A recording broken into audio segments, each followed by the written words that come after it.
Esprit Libre, la grande émission du Figaro et du Figaro Magazine. Un jeudi par mois, nous recevons deux personnalités pour approfondir un sujet d'actualité. Ce jeudi, nous avons le plaisir de recevoir Sarah Knafo, députée européenne Reconquête, et Julien Dray, ancien député socialiste et essayiste. Il signe un livre à charge contre Jean-Luc Mélenchon. Qui est Jean-Luc Mélenchon? Il raconte la dérive idéologique du leader de la France insoumise. Nous nous demanderons comment la gauche en est arrivée là. Quelle est la plus grande menace aujourd'hui pour la République? Vient-elle de la droite identitaire ou de la gauche radicale? Tout de suite, les réponses de nos deux esprits libres, Julien Dray et Sarah Knafo.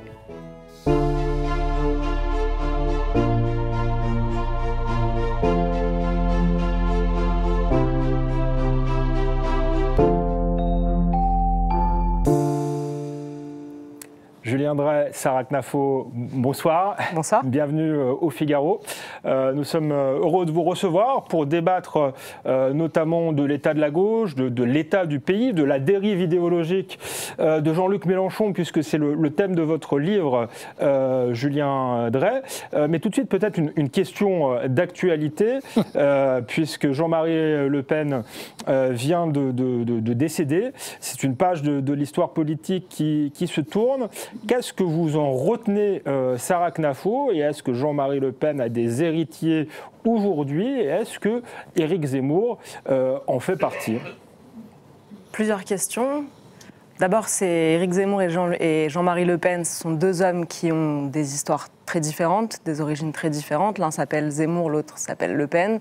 Il y en a un qui est un juif berbère venu d'Algérie et l'autre qui est un Français breton. Mais ce qui les rassemble, je crois, c'est qu'il y a 30 ans, ils étaient bien peu nombreux, les hommes qui osaient, à la télévision, dire quels étaient les dangers qui guettaient la France. Ils étaient bien peu nombreux, ils ont été beaucoup attaqués, beaucoup détestés, beaucoup combattus.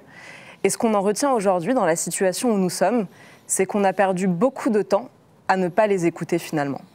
Ce qu'on peut regretter pour la France, c'est que les provocations de Jean-Marie Le Pen ont effacé ces prophéties.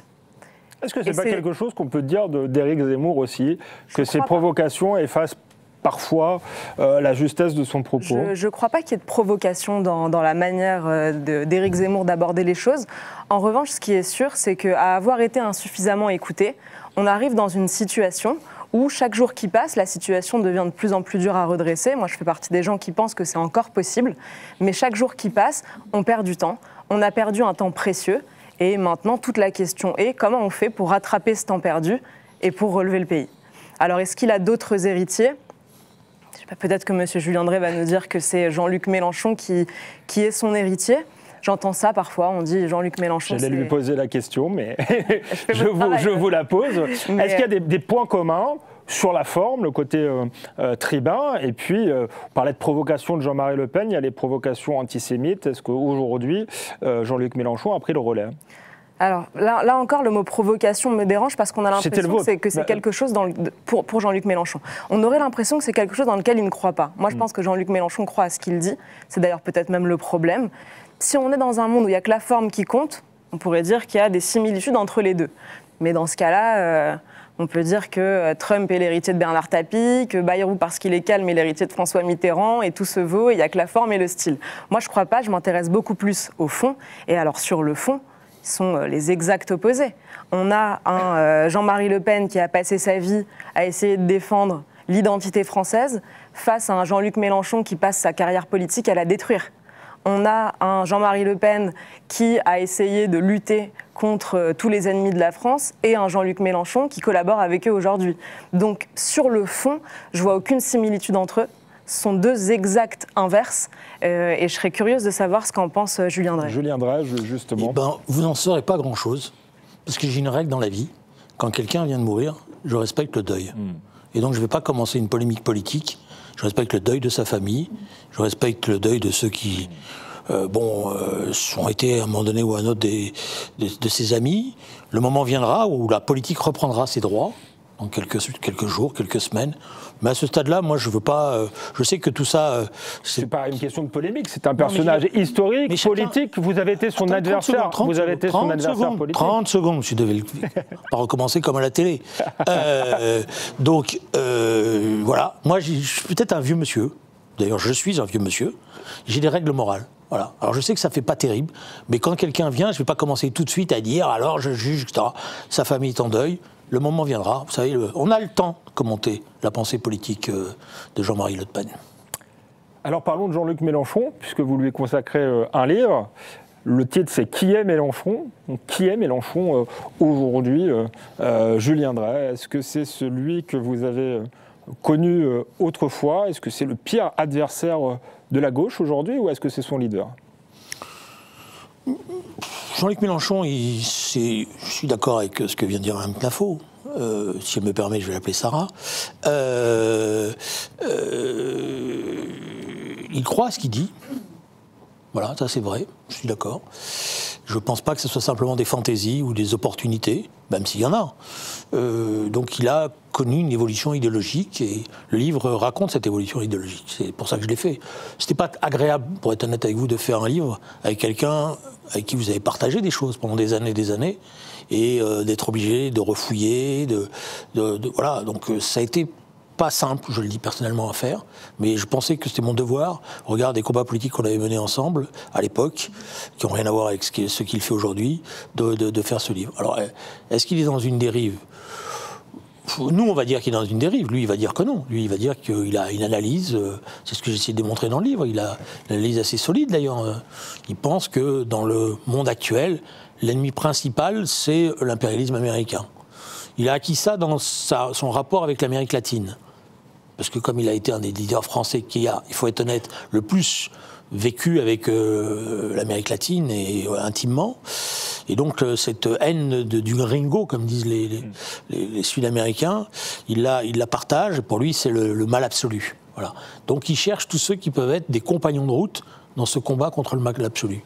Et dans cette recherche-là, il a trouvé un allié, c'est le cas de le dire, c'est les masses islamistes. C'est comme ça ça se définit dans les textes qui lui servent de référence. Voilà. Est-ce que l'ennemi, c'est seulement les États-Unis, ou est-ce que c'est Israël aujourd'hui? Et est-ce qu'il n'y a que de l'idéologie, ou est-ce qu'il y a une tactique clientéliste? Est-ce que finalement, il se dit que les masses islamistes votent déjà, et sont celles qui lui permettront d'être au second tour de l'élection présidentielle? Alors, Israël, pour lui, au départ, maintenant, je pense que c'est un peu plus compliqué. Ça renvoie à des choses intimes plus compliquées, d'après moi, et à son histoire personnelle. Bon, même si au début, j'étais hésitant à aller sur ce chemin-là, mais je crois qu'il y a quand même quelque chose. Vous savez, quand on prend de l'âge, il y a des choses qui remontent de votre enfance, que vous avez peut-être refoulées et qui prennent une place plus importante. Et contrairement à ce qu'a dit Jean-Luc Mélenchon, ce n'est pas un pied noir. Jean-Luc Mélenchon, c'est l'enfant de fonctionnaires français qui sont détachés. Donc ses racines ne sont pas ni dans l'Algérie, ni dans le Maroc. Voilà, comme moi, par exemple, ou comme M. Zemmour. Voilà, donc lui, d'ailleurs, il le dit dans ses mémoires. Il dit, moi, je suis rentré en 62 avec ma cage et mon petit oiseau, et j'avais plein de gens qui, dans les aéroports et tout, eux, c'est des rapatriés. Ils fuyaient quelque chose. Nous, on simplement rentrait en France parce qu'on avait fait le temps nécessaire. Voilà.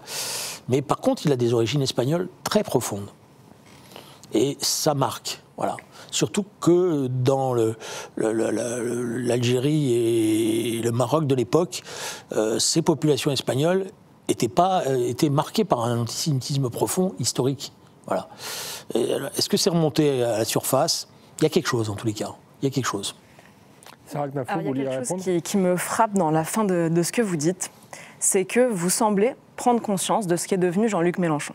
Vous semblez également prendre conscience du fait qu'il est aujourd'hui une stratégie qui est celle de draguer, comme vous le dites, les masses islamistes. Je ne sais pas ce que ça veut dire, les masses islamistes. C'est angoissant de se dire qu'on a des masses islamistes en France, mais vous nous direz peut-être.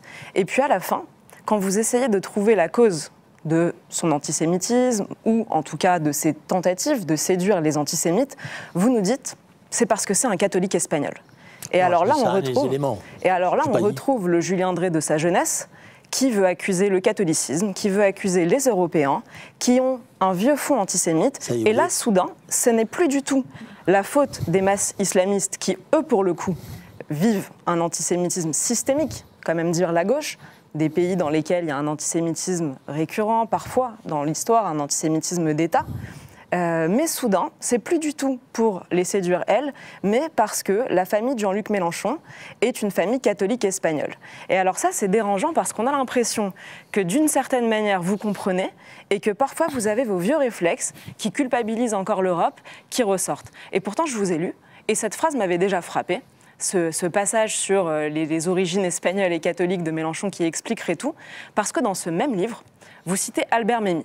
Et c'est un auteur que j'aime beaucoup, qui compte beaucoup pour moi, parce que moi aussi, je viens d'une famille juive marocaine qui a dû fuir le Maroc, comme la famille d'Éric Zemmour a dû fuir l'Algérie, comme votre famille qui pourtant avait voulu y croire. Vous êtes resté après l'indépendance. Une famille, je me permets d'en parler parce que vous en avez beaucoup parlé, une famille d'enseignants de gauche qui a cru qu'elle pouvait coexister, qui est restée en Algérie après l'indépendance et qui a finalement dû se résoudre à partir et qui a compris que ce fantasme de l'amitié judéo-musulmane devait malheureusement prendre fin, parfois dans le sang et très souvent dans la violence, et qui finalement est arrivé en France pour s'y réfugier. Et je ne vous jette pas la pierre parce que ma famille a fait la même chose. Mais quand on cite Albert Memmi, c'est qu'on comprend que cet antisémitisme systémique, on le retrouve beaucoup dans les pays musulmans. Et ce qu'on a fait, et si j'ose me permettre, mais j'espère qu'on y reviendra, ce que vous avez contribué à faire, c'est qu'on a accueilli en France cet antisémitisme qu'on avait presque réussi à faire disparaître depuis la fin de la Seconde Guerre mondiale. C'est-à-dire qu'on l'avait réduit dans les marges qu'il n'avait plus droit de citer et qu'aujourd'hui en France, on peut crier dans les rues « mort aux Juifs ». Des scènes qu'on ne pensait plus jamais revoir depuis la fin de la Seconde Guerre mondiale et qu'on retrouve aujourd'hui importées d'un autre continent avec une autre culture qui, pour le coup, est à majorité, qui vient de pays où, je le répète, il y a un antisémitisme systémique, et je sais que vous serez d'accord sur ce point précis, parce que vous citez Albert Memmi, et c'est tout ce qu'il s'attache à démontrer. Il y en a beaucoup d'autres qui ont démontré le fait qu'à chaque fois que des Juifs ont été dans des pays à majorité musulmane, ils ont toujours été persécutés. Et malheureusement, pour les Juifs français aujourd'hui, et pour tous les Français, on a recréé cette situation en France, alors que dans les années 60, la France était devenue une terre d'asile pour ces gens. Il y a beaucoup de choses dans ce que vous dites. D'abord, je ne sais pas si j'ai découvert, parce que, puisque vous citez Éric Zemmour, je l'ai vu nombreuses fois manger avec Jean-Luc Mélenchon, et apprécier Jean-Luc Mélenchon. Donc lui aussi, visiblement, il a été berné. Comme moi. Bon, moi je ne crois pas à ça. Ça, je crois que ça, c'est l'histoire que vous réécrivez. Comme souvent, d'ailleurs, on réécrit toujours l'histoire en fonction de l'intérêt du moment. Voilà. De quoi est-ce que vous parlez ? Ça veut dire que Jean-Luc Mélenchon est comme tout être humain. Il a évolué, il a changé, il a bougé. Bien sûr. Voilà. Donc, je n'ai pas sous-estimé l'antisémitisme de Jean-Luc Mélenchon. Je pense qu'il a changé. J'ai jamais dit ça. C'est ce que j'ai cru comprendre. Non, ce que je vous reproche, c'est de voir la source de... Pardon, non, mais j'essaye juste de reprendre pour comment vous soyez précis dans votre réponse. Merci de me permettre d'être précis. Oui, au moins précis sur ce que j'ai dit, si je puis me permettre. La seule chose que je vous reproche, c'est d'essayer encore une fois de trouver une autre source à son antisémitisme aujourd'hui. Donc il serait antisémite parce qu'il est anti-américain et parce qu'il est catholique. Et ça, pardonnez-moi, c'est encore analysé à côté. C'est ne pas voir que si aujourd'hui... Laissez-moi répondre parce que... Alors, ok, reprenez. Vous me dites que vous avez lu mon livre, mais visiblement, ou je l'ai mal écrit, ce qui est possible, et je ne me suis pas fait comprendre, ou vous avez lu trop vite. Le professeur que j'ai été, plus exactement, aurait tendance à vous dire que vous avez été peut-être un peu trop vite, c'est-à-dire que vous avez projeté ce que vous avez envie de voir dans ce livre sans lire ce qu'il y a dedans. Vous l'avez répété à l'instant. Je l'ai répété parce que je pense que dans la construction d'une identité, ces racines personnelles, ça joue aussi, ces choses qui remontent, etc. Donc j'ai essayé de comprendre la complexité. Alors je sais que peut-être ça vous paraît bizarre de comprendre, mais j'essaye de comprendre la complexité du personnage. Pourquoi ? Parce que justement, je l'ai vu évoluer. Et dans cette complexité, il y a à la fois de l'analyse politique et certainement des choses personnelles, et essayer de croiser les choses pour comprendre ce qui s'est passé. Mon livre, il dit pas que, et mon analyse, c'est pas que Jean-Luc Mélenchon, je sais pas comment vous avez dit, est antisémite parce que catholique. Antisémite parce que catholique, c'est pas ça du tout. Après, les masses islamistes, c'est un concept politique. C'est pas moi qui l'ai inventé, ce terme-là. C'est un concept. D'ailleurs, dans mon livre, je l'explique. Je cite les sources, je cite les phrases, les textes. C'est un concept qui a été inventé par des trotskistes anglais qui ont dégénéré. Un type qui s'appelait Tony Cliff, notamment comme au tous départ. Les trotskistes. Oui, non, pas comme tous les trotskistes, la preuve. Justement. Bon, et pas comme Léon Trotsky, c'est ce que je démontre dans le livre, qui a lui beaucoup évolué sur cette question-là, y compris dans la lutte contre l'antisémitisme. J'ai passé un long moment dans le livre à raconter tout cela, y compris dans son affrontement avec le stalinisme. Donc j'ai perdu le fil de ce que je voulais vous dire, parce qu'il y a tellement de choses. Vous étiez sur les masses islamistes. Donc les masses islamistes, je voulais dire, c'est simplement un concept. Il n'y a pas des masses islamistes en ça. Eux, ils analysent, dans leur analyse stratégique, qu'il y a aujourd'hui une sorte de révolte des populations musulmanes. C'est ce qu'ils appellent donc les masses islamistes, et que cette révolte, pour une part, elle est religieuse, mais pour une autre, elle a un contenu, ce qu'ils appellent anti-impérialiste. Et ils pensent que ce contenu anti-impérialiste leur permet cette convergence. C'est pour ça que j'ai employé ce terme-là, voilà, pour être précis. Alors après, sur ce que vous dites sur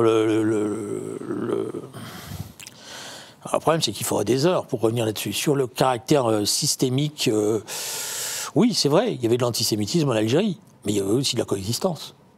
Il y avait une formidable coexistence pendant longtemps. Pourquoi il n'y en a plus aucun ? Alors, pourquoi il n'y en a plus aucun ? Parce qu'il y a un truc qui s'appelle l'islamisme radical, qui a pris le pas sur le reste et qui a structuré une partie de la population. Et en Tunisie, c'était l'islamisme radical. Il reste 1000 juifs en Tunisie. J'y ai vécu d'ailleurs. Oui, parce que mais vous savez, ça c'est parce que vous avez raconté l'histoire de ma famille. Je vais vous la raconter en détail. Comme ça, voilà. Mon père, ma mère, je crois à juste titre d'ailleurs, ils pensaient que de manière l'indépendance de l'Algérie était inéluctable et que d'un certain point de vue, il valait mieux anticiper cela. Et je pense, si vous me permettez, que si on avait anticipé cela, les choses ne seraient peut-être pas forcément passées de la même manière en Algérie. Voilà.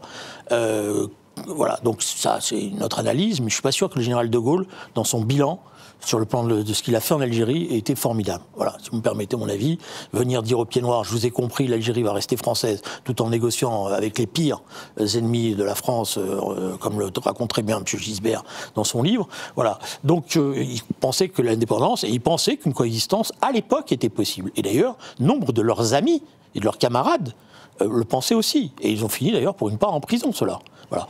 Mais mon père était une sorte de recteur. Donc il est revenu, et en 65, quand il pénètre dans une salle de classe, il voit la carte du Moyen-Orient dessinée, l'État d'Israël rayé, et il s'en prend à l'instituteur qui est là, qui est alors à l'époque un instructeur syrien, puisque commence ce qu'on appelle l'Algérie algérienne. C'est-à-dire le moment où, au sein du FLN, la tendance boumedienne l'emporte sur le reste.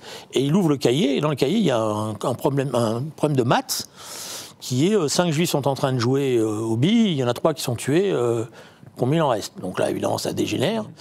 Et comme ça dégénère, il en vient aux mains quasiment avec l'instituteur. Et comme on est dans les jours qui précèdent le coup d'État de Boumedienne, quand Boumedienne fait son coup d'État, il est considéré comme soi-disant ben-belliste, et donc nous sommes obligés de nous sauver d'une manière encore plus dramatique que les pilotes, parce que nous, il a fallu qu'on mente. Donc on a tout laissé, je suis rentré à Paris avec un petit... moi j'étais jeune, voilà. Bon, voilà. Donc, comment vous dire ? Parce que ça, c'est des souvenirs d'anciens combattants. Je ne pense pas que ça soit aussi simple que vous le disiez. Je suis d'accord. Et d'ailleurs, je veux dire, les historiens, Albert Béville le démontre, mais Georges Mansoussan le démontre magnifiquement, Nathan Weinstock aussi. Oui, la dimitude, ce qu'on appelait la dimitude, c'était la supériorité, voilà. Et donc, oui, il y avait de l'antisémitisme, il y a eu des programmes d'Israël. Mais il y avait aussi une coexistence. D'ailleurs, vous le savez très bien, puisqu'il y a toute une population juive qui vivait au Maroc, en Tunisie, en Algérie. Puis après, il y a eu autre chose. Il y a un courant politique qui s'est installé, qui a conquis tous ces gens-là et qui les a amenés à la confrontation. Donc vous dites ce sont des souvenirs d'anciens combattants. On répond là-dessus et puis après on va avancer. Ce qu'on aurait aimé, moi aujourd'hui en tant que Française, ce que j'aurais aimé, c'est que ces souvenirs vous aident à ne pas reproduire les mêmes erreurs. C'est-à-dire qu'on a l'impression que vous avez eu besoin, et pour votre père, et puis ensuite pour vous, d'une déflagration antisémite pour comprendre que vous vous étiez trompé sur vos amitiés. C'est-à-dire que votre père se dit « je vais rester en Algérie » alors que tout avait prouvé qu'il ne voulait plus de tout ce qui s'apparentait à des Français, et vous étiez Français de par le décret Crémieux, mais je reste quand même parce que je suis universaliste, je suis de gauche, je suis humaniste, il faut rester. Et puis il se rend compte en entrant dans cette classe, et l'histoire est poignante, et ça je comprends tout à fait ce que vous avez pu ressentir, vous aviez votre vie là-bas, et vous vous apercevez qu'il faut partir. Alors se tromper une fois, on peut comprendre, mais pourtant vous arrivez en France, et quand vous avez mon âge, vous créez SOS Racisme. Et à ce moment-là, votre slogan, l'un de vos slogans, c'est « Qui touche à un juif, touche à un arabe ». Et qui touche à un arabe, touche à un juif. Et donc vous vous mettez à assimiler le sort des musulmans en France à ce que la France avait fait aux juifs. Et en cela, vous avez beaucoup contribué à la culpabilité française et donc au ressentiment qui se trouve aujourd'hui dans beaucoup de nos banlieues, dans les masses islamistes, pour reprendre votre terme. Et ce qu'on peut regretter, c'est que vous n'ayez pas appris de cette erreur. Et aujourd'hui, alors vous avez une prise de conscience qui a été longue, etc., mais j'ai l'impression que le point culminant, c'est le 7 octobre. C'est un peu, pour transposer à l'échelle de votre propre vie, votre père qui rentre dans cette classe et qui voit l'État d'Israël barré. Et après le 7 octobre, vous vous apercevez qu'en France, la situation que vous aviez vécue dans votre famille par le passé se reproduit de la même manière. Qu'il y a des gens qui ne veulent pas coexister. Alors à l'époque, vous nous aviez vendu le modèle de Sarcelles. Aujourd'hui, à Sarcelles, il y a des jeunes qui se font racketter en permanence, une synagogue qui est protégée par des quarantiers de police parce que sinon ils ne peuvent pas aller prier. C'est ça le modèle de coexistence à la fin. Il n'existe pas ce modèle. Si vous me permettez, il y a une chose qui est terrible dans la politique. C'est quand on juge 40 ans d'histoire à l'aune de ce qui est aujourd'hui. Il y a 40 ans, ça ne se passait pas comme ça. Il y a 40 ans, il y a des gens qui ne sont pas Non, mais vous n'étiez pas là. On va laisser répondre Julien Drey. C'est pas un reproche. Vous étiez encore, excusez-moi, toute jeune, tout bébé. Ça ne se passait pas comme ça. Il y a des gens qui avaient compris. Non, on parlait de Jean-Marie Le Pen. Il y avait Éric Zemmour qui s'opposait à. Jean-Marie Le Pen, il voulait garder l'Algérie. Il fait un discours à l'Assemblée nationale où il dit la religion musulmane. Il parlait de SOS Racisme. D'accord, mais Jean-Marie Le Pen. On va laisser Julien Drey répondre parce que sinon, Jean-Marie Le Pen, il pensait lui que l'Algérie que les musulmans avaient toute leur place dans la France. Rappelez-vous le discours de 56. C'est pour ça qu'il défend la grande Algérie, etc. Donc, vous voyez, il n'avait pas autant anticipé que ça l'évolution des choses. Voilà. Donc, ça se passait pas comme ça. Et ça a dégénéré. Et dans cette dégénérescence qui s'est installée, il y a un processus politique. Et si vous excluez ce processus politique et vous pensez simplement c'est dans les gènes ou dans l'histoire que ça existait, et donc vous vous trompez. Pourquoi ? Parce que dans ce processus politique, il y a une chose qui va jouer, qui est essentielle. C'est l'échec politique de ceux qui ont dirigé la France pendant 30 ans. Voilà. C'est-à-dire quand on les alerte sur ce qui est en train de se passer, voilà, en leur disant attention, vous êtes en train de ghettoiser, mais dans ce ghetto qui est en train de se constituer, des masses sont en train de se faire travailler par le trafic de stupéfiants, par la violence, et donc après par l'islamisme, ils n'écoutent pas ce qu'on leur dit. Voilà. Si vous voulez mon plus grand reproche, moi je me l'adresse. Moi, j'ai pas été ministre, comme dirait l'autre. Si j'avais été ministre, je me dirais j'ai failli. Moi, c'est d'ailleurs par hasard si j'ai pas été ministre. C'est pas un hasard. Vous pensez que c'est pourquoi ? Mais parce que je disais des choses qui dérangeaient. Alors je m'en veux parce que je voulais vous l'apporter, mais je vais vous l'envoyer. J'ai écrit un livre en 99. Sur la sécurité ? Oui, qui s'appelle L'état de violence. Je l'ai lu. Dedans, il y a tout. Non, il n'y a pas tout. Si, il y a tout. On peut en parler si vous voulez, parce que je l'ai lu. Dedans, il y a tout ce qui va se passer. Ça commence par cette phrase terrible, un jour ils tireront. Mais pourquoi ? Je sais ce que vous allez me dire. Il n'y a pas l'islamisme. Mais il n'y avait pas l'islamisme encore à ce stade-là. Et les voiles de Creil ? Non, vous ne l'aviez pas vu. Alain Finkielkraut l'a vu, Régis Debray l'a vu, Elisabeth Badinter l'a vu. Si vous permettez, le voile de Creil, au départ, on est en 90, c'est 3 petites filles. Il y a un processus que tout le monde hésite, tâtonne, mais je fais partie de ceux qui ont voté la loi. Et je me suis même battu pour que cette loi soit votée, etc.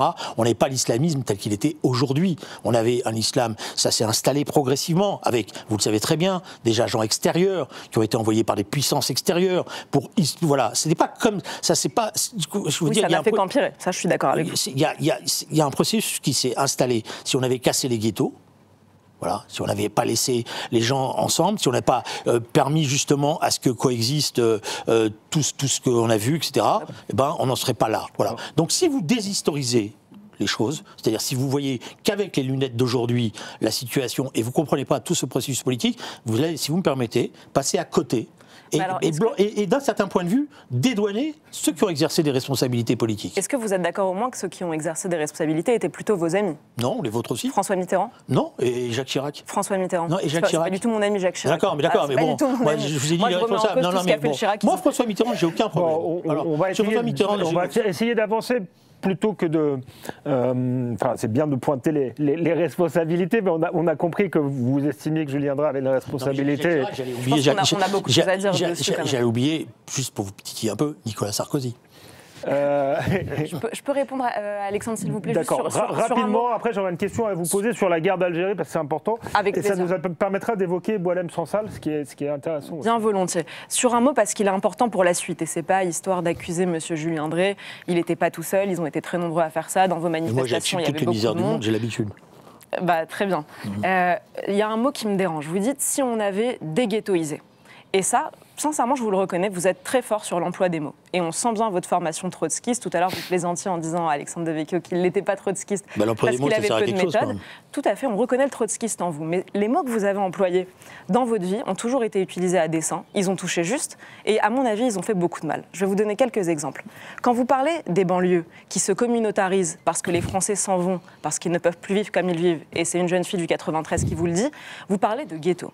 Quand vous parlez d'expulsion, de clandestins par exemple, ou de délinquants, vous parlez de rafles, pour bien nous rappeler l'époque ancienne d'une France qui s'était mal conduite.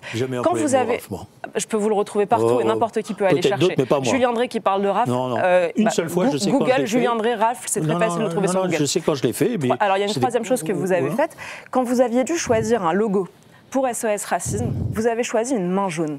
Et à l'époque, vous expliquiez que c'était très intéressant parce que ça renvoyait à l'étoile jaune. Et ça, c'est très grave, parce que vous mettez dans la tête des gens précisément ce que je vous disais tout à l'heure, qui touche à un arabe, touche à un juif. Vous avez joué sur la culpabilité française. Et en jouant sur la culpabilité française, vous avez créé le ressentiment qu'on connaît aujourd'hui. Parce qu'on ne dira pas à des gens qui doivent s'assimiler, s'intégrer, ou ce que vous voulez, le droit à la ressemblance, appelez-le comme vous voulez. On ne dira pas à des gens qu'ils doivent nous ressembler quand on leur apprend qu'on est des oppresseurs et des nazis. Et c'est malheureusement le sentiment sur lequel vous avez joué, en parlant de rafle, en continuant de parler de ghetto jusqu'à aujourd'hui. Les ghettos, c'est quelque chose historiquement de très grave. C'est pas anodin de dire qu'on a créé des ghettos. On les a pas créés, les ghettos. Ils se sont ghettoisés parce qu'ils vivent entre eux et qu'à la fin, les autres s'en vont. C'est très grave de dire que c'est la France qui a... Vous n'êtes pas une enfant du 93. Je suis pas une enfant du 93. Vous le savez mieux que moi. Mais non, si vous étiez une enfant du 93, j'aurais vécu ce que j'ai vécu moi. Parce que moi aussi, je suis un enfant du 93. Vous avez lu Christophe Guilluy aussi, j'imagine. Moi, j'ai vécu dans une banlieue où on cohabitait tous ensemble,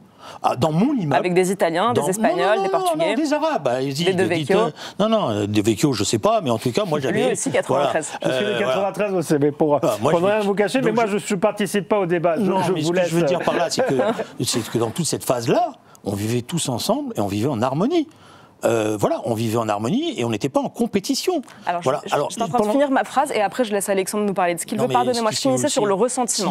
Si vous me laissez, vous m'avez fait la truc que je connais par cœur, vous m'avez fait la chose que vous avez reprise, que Paul Lyonnais écrit, et que vous récitez les uns et les autres. Tout ça, c'est la faute SOS, tout ça, c'est l'étoile jaune, tout ça, c'est machin. Et alors, c'est pas vrai parce que certains l'ont vu. Je fais juste une remarque. La montée de l'antisémitisme, elle touche tous les pays européens, et dans tous les pays européens, il n'y a pas de SOS racisme. La montée de la violence, elle touche tous les pays occidentaux et il n'y avait pas SOS Racisme. Donc tout mettre sur le dos de SOS Racisme. Il y a des gens qui n'avaient pas de Julien Drey. C'est un peu rapide. Au Japon, il n'y avait pas de Julien Drey, il n'y a pas d'antisémitisme au Japon, en Pologne, en Hongrie. D'accord, mais au Japon, ils n'avaient pas les masses islamistes.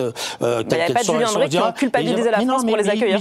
On a compris, il va vous répondre ça. 30 secondes. Moi, j'ai culpabilisé personne. Je pensais et je pense toujours qu'on pouvait vivre tous ensemble correctement autour de ce qu'était l'esprit de la République. C'est-à-dire des droits et des devoirs. Voilà, c'était ça qu'on défendait. Contre ceux qui, justement, pensaient que chacun devait vivre séparé. Nous, on revendiquait le droit à la ressemblance, et pas le droit à la différence. Contrairement, d'ailleurs, à ce que vous avez tous raconté, nous, on s'est affrontés. Monsieur Devecchio pourrait en témoigner, à des gens comme le Bondi Blog, qui prenaient déjà le droit à la différence. Le Bondi Blog, c'est quelques années après SOS Racisme, quand même. Non, c'est en même temps. 80. C'est après les émeutes de banlieue. Bon, d'accord, les émeutes de banlieue, elles commencent en 83. C'est faux. De 2005.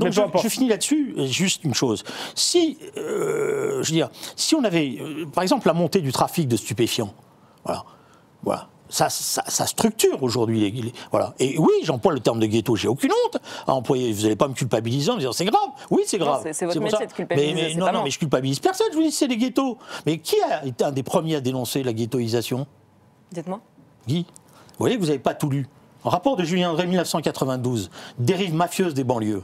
C'est ce dont je vous accuse, d'avoir été l'un des premiers à parler de ghetto. Dérive mafieuse des banlieues en 92. Et dans vos solutions, alors je vous disais que vous avez lu. Il y avait justement la nécessité de ne pas laisser faire ça. Donc de casser les trafics de stupéfiants, d'avoir une politique de lutte efficace là-dessus, de ne pas laisser les gens s'enfermer entre eux et faire que justement tous les Blancs s'en aillent parce qu'ils ne pouvaient pas. Vous savez, j'ai été député pendant 25 ans et j'ai été député de quartier très difficile, donc j'ai vu les choses se passer. Et c'est pour ça que j'ai essayé d'attirer l'attention, c'est pour ça que j'ai fait le livre que je vous ai dit, État de violence et tout, pour attirer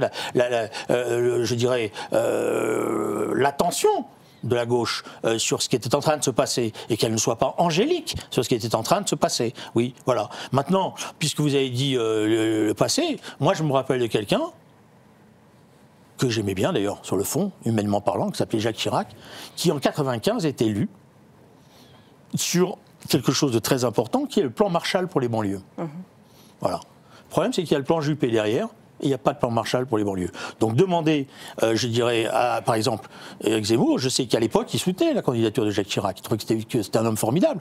Mais il a aussi il n'a pas fait ce qu'il avait dit. Ce même Jacques Chirac que vous avez empêché, en 86, de faire sa réforme de l'immigration, en fomentant des révolutions étudiantes. Et à chaque fois que la droite... Il a le pouvoir, Sarah. Donc s'il veut faire sa réforme, il l'a fait en 95. À chaque fois que la droite a voulu freiner les vannes, je finis sur cette phrase, à chaque fois que la droite a voulu fermer les vannes pour empêcher la ghettoisation... Mais la droite n'a pas de responsabilité. Comme toujours en France. Ah oui, comme toujours en France. Ça, c'est une explication. La droite n'a pas... Je vais faire la même chose. Je ne me reconnais pas dans ce bilan. Vous pouvez m'attaquer sur Chirac, je ne me reconnais pas dans ce bilan. Avec ça, on peut faire. Je vais me servir de votre argument pour dire, nous, la gauche, on n'a pas pu faire une politique de gauche puisqu'il y avait la droite. Mais vous avez été trop à gauche. Au contraire, la droite n'a jamais su vous empêcher. Ah oui, voilà. Bon, on va régler. Vous êtes formidable. Et tous les autres avant vous étaient catastrophiques. On va vu la situation précisément. Essayer de poursuivre. Ça, c'est facile. On va essayer de poursuivre une conversation. 5% aux élections. C'est pas tous les Français. Vous avez voulu débattre avec moi, je viendrai. D'accord, mais pourquoi non, mais parce que je pense qu'il faut débattre avec vous. Parce que moi, si je représente rien, pourquoi avez-vous voulu débattre avec moi? Non, est-ce que je vous ai dit que je ne vous représentais rien? Ne vous mettez pas tout de suite dans une situation de victime. Ça sert à rien. Je suis tout sauf une victime. Non, mais d'accord. Donc je n'ai pas dit que vous représentez rien. Vous me dites tous les Français le pensent. Que la classe politique avant moi il faut qu'on avance. On n'est pas là pour parler du score de Reconquête. C'est pas le plus intéressant dans cette conversation. Vous avez dit par contre quelque chose d'intéressant. Parce que, comme dit la phrase de Trotsky, la preuve du pudding, c'est qu'on le mange. Oui, j'essaie d'avoir de la méthode, contrairement à ce que vous m'avez dit tout à l'heure. Et donc, que cette conversation soit à peu près organisée. Donc, merci de me laisser arbitrer 2 minutes. Sarah Knafo, vous avez dit quelque chose d'intéressant au début, notamment, pas qu'une seule chose, Sarah, mais notamment lorsque vous avez évoqué le passé, la guerre d'Algérie. J'ai 2 questions, en fait. Est-ce que vous craignez aujourd'hui qu'il y ait un scénario en France comparable à celui qu'ont vécu les parents de Julien Drey ou les parents d'Éric Zemmour en Algérie? Et ensuite, un mot sur Boualem Sansal, écrivain franco-algérien emprisonné aujourd'hui en Algérie. Est-ce que cet emprisonnement fait justement écho à cette guerre d'Algérie qui, d'une certaine manière, n'est peut-être pas encore finie? Alors, beaucoup de choses, et des choses différentes à la fois sur la situation en France avec ceux qui sont aujourd'hui des Français ou des étrangers qui sont arrivés mais qui vivent en France, et d'autre part, nos rapports avec l'Algérie. Sur nos rapports avec l'Algérie, c'est vrai qu'on a tous le sentiment que la guerre d'Algérie ne s'est jamais refermée, que l'Algérie nous en veut encore terriblement. Vous avez vu qu'il y a quelques années, ils ont remis au goût du jour cette strophe de leur hymne national qui accuse la France et qui dit qu'un jour viendra le temps où la France paiera. Ils ont remis ce couplet. Donc il faut imaginer le ressentiment terrible que les Algériens continuent aujourd'hui de vivre contre la France. D'ailleurs, je l'ai un peu subi personnellement quand il y a quelques semaines, quelques mois, j'ai parlé de l'aide publique au développement, du fait que la France donnait tous les 5 ans plus de 800 millions d'euros à l'Algérie. Et quand j'ai dit ce simple fait, qui est un fait public, officiel, sur toutes les statistiques gouvernementales, le gouvernement algérien a déposé plainte contre moi. Et le président de la République algérienne, M. Tebboune, a fait une conférence de presse où il m'a attaqué nommément. Par la suite, si je voulais me victimiser, je dirais que j'ai été beaucoup harcelée par des Algériens qui, malheureusement pour nous, vivent en France. Avec des sales juifs, sales sionistes, parfois même qui remontaient à des origines marocaines pour m'attaquer, menaces de mort, enfin la totale depuis son allocution. Et quand on voit ça, on se dit qu'ils nous détestent tellement qu'ils ont même honte de recevoir de l'argent de notre part. Donc ce qu'il faudrait faire aujourd'hui, et le cas de Boualem Sansal vient éclairer tragiquement ce rapport malsain entre nos deux pays, c'est qu'il faudrait divorcer pour de bon. En 1962, on leur a donné leur indépendance, on a prétendument divorcé, mais en réalité, on a eu la garde des enfants, on a continué de payer une pension alimentaire et on subit en plus les violences conjugales. Donc on a la totale, au lieu de dire que on a assez payé. On a assez payé pour les dédommager, on s'est assez senti coupable. On a même eu un président qui a été parlé de crimes contre l'humanité quand il était à Alger, c'est Emmanuel Macron, et pour moi c'est une faute politique très grave. Mais maintenant, je pense qu'il faut savoir dire stop. Il faut savoir leur dire qu'on ne leur donnera plus un centime, qu'on ne tolérera plus l'absence des laissez-passer consulaires. On a énormément de moyens de rétorsion contre l'Algérie, parce que nos liens, malheureusement pour nous, sont encore très forts, et surtout dans notre sens, pour leur donner à eux. Typiquement, pour le cas de Boualem Sansal, je pense qu'il est temps d'en faire un symbole. C'est quand même un écrivain qui a la nationalité française. C'est pas anodin que l'Algérie l'enferme. Il y a beaucoup d'autres intellectuels qui sont dans les geôles algériennes aujourd'hui, mais c'est pas anodin qu'ils décident d'enfermer un Français. Et je pense qu'ils le prennent pour ce que c'est, à savoir une véritable provocation contre la France. Et à chaque fois qu'on ne répond pas à ces provocations par de la fermeté, on continue de se décrédibiliser auprès d'eux. Et je pense que c'est le dernier des pays à qui il faut montrer une quelconque faiblesse. On a tous les moyens d'être forts et il faut utiliser ce cas pour exiger la libération de Boualem Sansal. Julien Drey, sur la répétition de la guerre d'Algérie et sur Boualem Sansal. Je vais dire à Mme Klinfo, bienvenue au club. Pourquoi j'ai dit bienvenue au club? Parce que moi, le gouvernement algérien, il me déteste. Il me déteste. Donc les insultes que vous subissez, moi, ça fait des années que je subis ça. Pas à cause de mon père. Vous savez à cause de quoi il me déteste? À cause de la fondation de SOS Racisme. Et je vais vous raconter 2 anecdotes. La première, c'est je suis en train de fonder SOS Racisme, et donc je propose d'aller en Algérie pour accompagner une personne qui vient de perdre son frère ou son père, etc. Et je suis convaincu par l'ambassade d'Algérie qui me dit « Vous ne pouvez pas venir en Algérie ». Je dis « Pourquoi ?» Il dit « Parce qu'on ne vous donnera pas de visa ». Je dis « Pourquoi vous n'allez pas me donner de visa ?» Il me dit « Parce que vous avez fondé SOS Racisme. » Et que ça ne va pas tout ça. Par contre, si vous ne vous occupez pas des Algériens, et notamment, ils me disent, si vous en prenez pas à l'amicale des Algériens, parce qu'à l'époque, c'était ça, la force, voilà, alors on peut peut-être s'arranger. D'ailleurs, vous avez un journal. Je dis, oui, j'ai un journal. Si vous voulez, on peut vous acheter des exemplaires du journal, et comme ça ira mieux. Je dis, alors, excusez-moi, d'abord, je vous ai acheté en librairie, mais vous n'allez pas me faire ça. Et deuxièmement, ça ne marche pas. Et je n'ai jamais pu retourner en Algérie. Ils me détestent. Voilà. Pourquoi? Parce que je n'ai jamais fait aucune concession personnelle à ce qu'est ce régime. Mais par contre, je fais une différence, si vous me permettez, entre ce que sont les gouvernements et ce qu'est le peuple algérien. Parce que j'ai des centaines et des centaines de camarades qui se battent en Algérie, notamment chez les Kabyles, qui sont en prison et qu'on ne soutient pas. Deux cas totalement différents. Et parce que justement, on ne soutient pas, on n'a pas soutenu comme il fallait, et même on a laissé faire la répression, et même on a accepté le schéma de la guerre civile qu'ils ont imposé, qui les arrangeait bien à un moment donné, voilà, il y a effectivement aujourd'hui un gouvernement qui se permet tout, et des gouvernements français qui n'ont jamais été capables de dire « ça suffit ». Voilà, ça ne marche plus comme ça, et ça ne peut plus marcher comme ça. Alors évidemment, ils ont trouvé le filon. Ils nous font à chaque coup la culpabilité, etc., et tout ça, et à chaque fois les gouvernements sont faibles. Alors est-ce que sur Boualem Sansal, ça va être la ligne rouge? J'aimerais bien, je l'espère, j'en suis pas sûr. Voilà. Mais ce qu'il faut savoir, c'est qu'il y a tout un système qui s'est installé. là, ce qu'on est en train de découvrir là tout d'un coup, c'est le lobby pro-algérien, mais plus exactement pas pro-algérien, pro-gouvernement algérien, avec les associations qui sont plus ou moins manipulées, avec voilà. Et on n'a pas mené la bataille contre ça. Au contraire, les influenceurs étant une caricature. Voilà. Et là, vous avez raison, c'est que normalement, on aurait dû, y compris sur les questions d'immigration, c'est pour ça que je me bats depuis des années sur les quotas, parce que je pensais que c'était un instrument, y compris par rapport à l'Algérie, pour dire ça suffit. C'est pas entrer gratos et puis on fait ce qu'on veut, etc. et tout. Voilà. Le problème, c'est que ce qui m'inquiète, si vous voulez, c'est qu'à chaque fois j'ai vu ça. C'est-à-dire, j'ai vu des présidents de la République dire retenez-moi, je vais faire un malheur, et en même temps, en général, après, et je vois déjà... Aujourd'hui, Emmanuel Macron parle de déshonneur, mais il n'a pas l'air de vouloir engager un véritable rapport de force. Je vois quelques anciens diplomates commencer à prendre la parole. Et commencer à dire attention, vous avez sous-estimé, vous comprenez. Et je vois aussi la peur gagner un certain nombre de gens qui dirigent ce pays en disant mais est-ce qu'ils ne sont pas capables de nous refaire le coup des attentats ou laisser faire. Et donc à partir de là, la faiblesse commence. Voilà. Julien Drey, Boualem Sansal est un des symboles de la liberté d'expression. On commémore cette semaine les 10 ans de la tuerie de Charlie Hebdo, également de la tuerie de l'Hyper Cacher.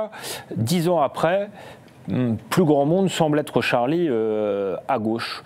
On se souvient qu'à l'époque, Jean-Luc Mélenchon avait fait l'oraison funèbre de Charb.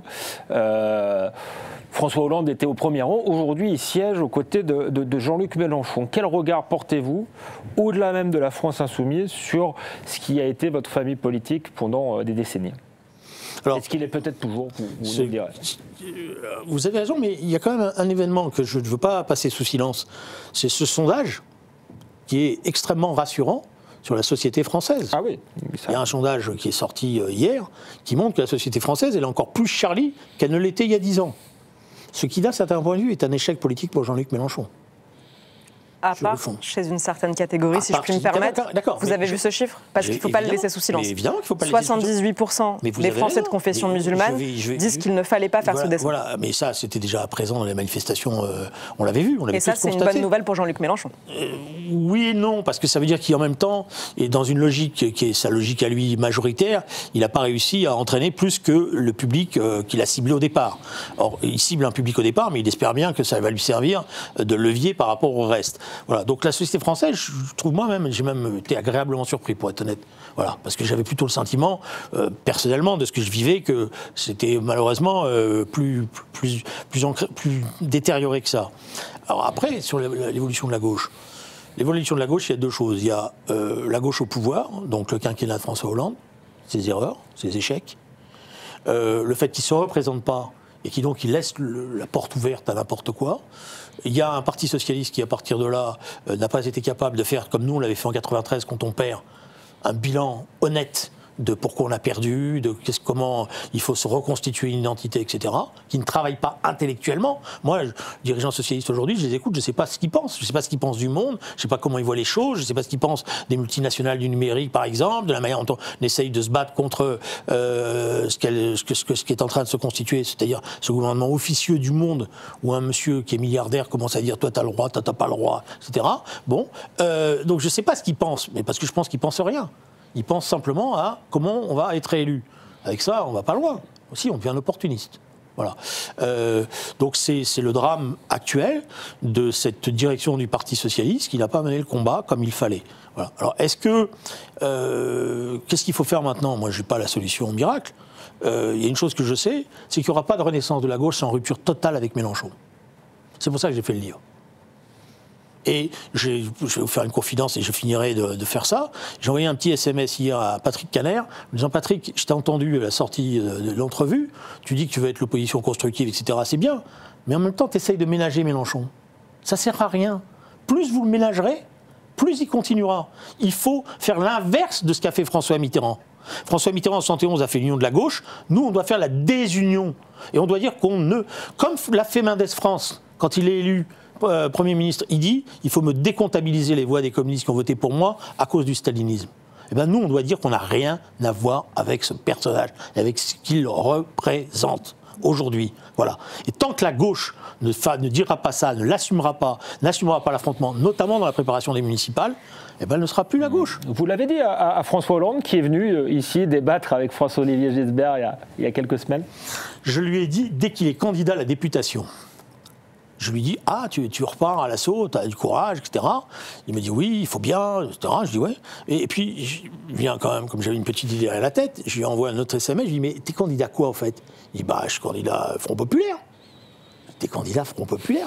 Mais François, désolé, je veux pas François, t'es candidat sur un programme qui dit l'inverse de tout ce que tu nous dis, qui dit l'inverse de tout ce que t'étais quand t'étais président de la République. Quand je rentrais dans ton bureau pour dire il faut faire un peu de là, tu me disais on n'a pas l'argent, on peut pas, etc. Là, t'as 200 milliards de dépenses publiques, ça te pose pas de problème. Je dis oui, mais les programmes, tu sais, ça n'engage que ceux qui les lisent. Après, on verra. Et c'est avec ça, justement, que je veux rompre. Parce que je pense que la gauche, c'est pour ça que je suis si ferme, si elle fait ça, elle ne s'en sortira pas. Donc François Hollande, il n'a qu'un intérêt, c'est qu'il faut qu'il affronte Mélenchon. Mais pas par des petites vannes. Pas par des petits souhaits et penser que, comme d'habitude, il va arriver à le... Non, en dénonçant ce qu'il représente. Et ça, c'est pas pareil. Je vais laisser de nouveau la parole à Sarah Knafo. Ça fait un moment qu'elle n'a pas parlé, mais vous nous avez fait dresser un tableau de la gauche qui est quand même inquiétant. Et encore, vous n'avez pas trop insisté sur l'antisémitisme, et je sais que ça vous tient à cœur. Vous avez été chez SOS Racisme, vous avez combattu notamment Jean-Marie Le Pen, même si vous n'avez pas voulu nous en parler tout à l'heure. Je respecte le décès de quelqu'un. Non, mais voilà. Parenthèse refermée, mais en tout cas, dans le paysage politique actuel, est-ce que le combat principal aujourd'hui, il est toujours contre ce que vous appeliez l'extrême droite, ou est-ce qu'elle a changé? Par exemple, est-ce que Marine Le Pen est différente de son père? Est-ce qu'il est contre Éric Zemmour, le combat prioritaire, ou est-ce qu'il est contre Jean-Luc Mélenchon aujourd'hui? Alexandre, vous êtes naïf, ou vous avez oublié? On était ensemble sur les plateaux de télévision quand je vous ai dit que je ne tirais pas un trait d'égalité. Vous ne vous adressez pas à moi, personnellement. Non, mais vous êtes genre... Je vous ai dit que je ne traitais... Vous savez, bien de le répéter. 30 secondes. Et vous le savez, puisque après on a eu le droit à une campagne terrible sur... On en avait même parlé à la télévision. Je ne tire pas un trait d'égalité entre Jean-Marie Le Pen et Marine Le Pen. Voilà. Donc je ne dis pas Marine Le Pen est une fasciste. Voilà. Ce que je disais, pour une part, peut-être le mot est exagéré, parce que je pense qu'on a tellement galvaudé ce mot fasciste qu'il n'a plus de sens, mais il y avait quand même, quant à la fondation du Front National en 71, Sarah me dit que c'était merveilleux, les compagnons de Jean-Marie Le Pen, bon, peut-être je me suis trompé, excusez-moi, mais quand ils fondent le Front National en 71, excusez-moi, il y a des fréquentations qui sont pour le moins douteuses. Hein. J'ai jamais parlé de ça. Bon, d'accord, ok, autant pour moi. Voilà, donc je ne tire pas de trait d'égalité, et les priorités pour moi aujourd'hui, moi, je parle par rapport à ma famille politique. Ma famille politique aujourd'hui, celle à laquelle j'appartiens, je continue d'y appartenir au sens de ce qu'elle représente, des valeurs, etc. Je pense qu'elle ne peut pas se redéployer dans le pays et servir à quelque chose. Parce que quand on fait de la politique, c'est pour servir, c'est pas pour se servir. Voilà, malheureusement, il y a beaucoup de gens qui ont confondu les deux. Elle ne peut pas le faire si elle continue à cohabiter avec ces gens-là. Moi, si vous voulez, les images que je vois d'un certain nombre de députés à l'Assemblée nationale, mais ça me met hors de moi. Et je vais vous dire une chose, je suis content de ne pas être dans l'hémicycle. Parce que si j'étais dans l'hémicycle, même avec ma canne, je serais en train de me battre toute la journée avec ces gens-là. Voilà. Parce que moi, j'ai dit d'ailleurs à François de Rugy qu'il avait fait une énorme erreur. Un député, ça doit venir avec la cravate à l'Assemblée nationale. Et c'est pas une honte. Ça doit avoir une certaine tenue. J'étais député de quartier populaire, et les gens, ce qu'ils voulaient, c'est que leurs députés, ils soient correctement. Moi, les types qui arrivent avec la chemise qui dépasse, les chaussures dégueulasses, bon là, j'ai 70 ans, donc je me permets un peu, etc. On est au Figaro, on n'est pas à l'Assemblée nationale. Voilà. Vous auriez pu mettre une cravate, mais bon. Mais regardez l'image que ça renvoie. Vous êtes professeur dans une classe. Vous demandez à vos élèves de venir correctement habillés, pas simplement avec la tenue de sport, n'importe quoi. Et le type, le type qui est à l'Assemblée nationale, il est habillé comme ça. Donc le gars, il va dire, regardez l'Assemblée. Non. Voilà, donc ça c'est une dégénérescence des choses. Et voilà. Et la gauche, vous savez, alors on peut reprocher plein de choses aux communistes, mais au moins les communistes avaient cette discipline-là. Ils étaient toujours habillés correctement à l'Assemblée nationale. Et c'était voilà. Là maintenant, c'est n'importe quoi. Mais ce débat sur la tenue, il renvoie déjà à beaucoup de choses sur le plan d'idéologie. Voilà. Et je suis même étonné, si vous voulez, parce que celui qui m'a appris à porter la cravate, c'est Jean-Luc Mélenchon. Parce que quand je suis candidat en 88, moi, je n'ai pas vocation... Oui, vous détestiez les cravates. Vous avez été voir François Mitterrand sans cravate la première fois. Je vais laisser la parole à Sarah Knafo. Julien Dray a expliqué que aujourd'hui, la menace prioritaire était Jean-Luc Mélenchon. Est-ce que vous êtes d'accord? Jean-Luc Mélenchon est sans doute plus largement l'islamo-gauchiste. Et est-ce que vous seriez prêt à travailler avec une partie de la gauche laïque contre Jean-Luc Mélenchon? Alors, non, pas vraiment. Je vais vous poser la même. Pas vraiment, j'ai des choses à vous dire sur ce sujet. Premièrement, il reste 3 minutes, quand on vous écoute, on a le sentiment que ce que vous reprochez prioritairement à Jean-Luc Mélenchon, c'est le mal qu'il fait à la gauche, et pas le mal qu'il fait à la France. C'est la même chose. Ensuite, pas pour moi. Ah d'accord, mais ensuite, pour moi... ensuite, vous dites qu'il y aurait comme une totale opposition entre ce qu'a fait François Hollande et ce qu'a fait Jean-Luc Mélenchon. Moi, je ne vous ai pas entendu déplorer le fait que François Hollande, au second tour de l'élection présidentielle de 2012, avait bénéficié de 86% du vote musulman, parce que précisément, il avait appliqué cette stratégie Terra Nova, qui est en fait l'ancêtre de Jean-Luc Mélenchon. Jean-Luc Mélenchon la met en œuvre dès le premier tour, mais c'est aussi ce qu'a voulu faire François Hollande.